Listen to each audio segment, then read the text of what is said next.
Jamais je n'oublierai la tête que tu as faite lorsque tu as reçu mon cadeau d'anniversaire pour tes 18 ans. Une affiliation à la Rega, tu ne t'attendais pas à ça. Comme tu es majeur, tu n'es plus comprise dans l'affiliation familiale. Il fallait que j'agisse. Pour moi, c'était clair. Ce n'est pas le cadeau le plus cool. Une petite excursion devait t'ouvrir les yeux. La garde aérienne suisse de sauvetage Rega est une fondation à but non lucratif et n'est pas subventionnée par des impôts. Pour garder un niveau élevé, elle dépend de contributions volontaires. Notre affiliation. Les hélicos et les jets ne sont utilisés que pour des vols de sauvetage et des transports médicaux. Ils sont prêts en tout temps à assurer les soins de base de la population. Un hélico comme celui-ci met 15 minutes pour arriver jusqu'à toi, depuis une des bases de la Rega. Le Tessin ou l'Engadine sont parfois exclus du sauvetage aérien à cause de mauvaises conditions météo. C'est pourquoi la Rega gère aussi ses propres bases dans ces parties du pays, même si cela implique d'investir beaucoup d'argent. Le mandat de sauvetage va au-delà des considérations financières. À la Rega, le bien-être du patient est au premier plan. Aucun compromis n'est fait à ce niveau-là. La Rega emploie les technologies les plus modernes, le personnel est très bien formé. La Rega réalise entre autres les périlleux élytroyages. Grâce à l'expérience de l'équipage, cette technique permet de mettre à l'abri des personnes en danger dans des endroits inaccessibles autrement. Les sauveteurs s'entraînent régulièrement. Dans ce simulateur, les pilotes travaillent des situations d'urgence que l'on ne peut pas exercer en vrai. Cela améliore la sécurité, économise de l'argent et réduit les nuisances sonores. Les sauveteurs simulent aussi des vols nocturnes, car une intervention sur 5 a lieu après la tombée de la nuit. En cas d'urgence médicale, la Rega t'amène de l'étranger à la maison. Les jets ambulances sont des unités volantes de soins intensifs équipées des technologies les plus avancées.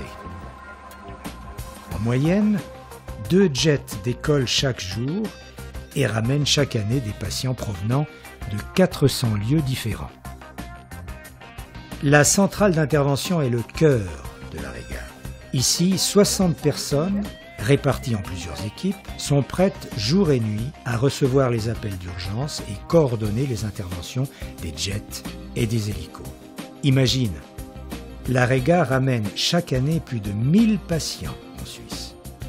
Et près de 10 000 personnes sont chaque année sauvées par les hélicoptères de sauvetage. Ils réalisent jusqu'à 70 interventions par jour. Alors, note bien s'il te plaît, le numéro d'urgence 1414 pour la Suisse. À l'étranger, tu composes l'indicatif pour la Suisse et 9 fois le 3.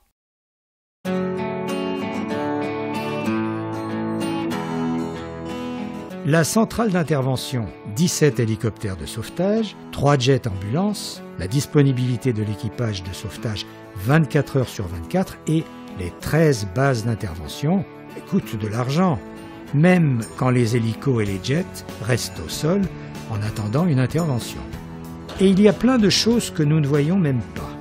Prenons l'exemple d'un iceberg. Les interventions des hélicos et des jets sont visibles. Mais la base portante de l'iceberg, sous la surface de l'eau, est invisible.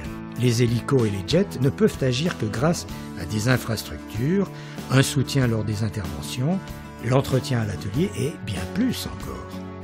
Nous, les donatrices et donateurs, nous contribuons à plus de la moitié des coûts et permettons à la Rega de fonctionner et d'investir dans le futur. Il arrive régulièrement que les assurances ne prennent pas en charge, ou que partiellement, les coûts d'intervention de la Rega. Suivant les cas, cela peut atteindre des milliers, voire des dizaines de milliers de francs. Alors la Rega s'investit pour ses donatrices et donateurs en remerciement de la cotisation annuelle de 30 francs. Cela ne va pas de soi. La vie peut subir des turbulences. C'est rassurant de savoir que tu es entre de bonnes mains, car quand il s'agit de ta santé, moi aussi, je ne fais aucun compromis.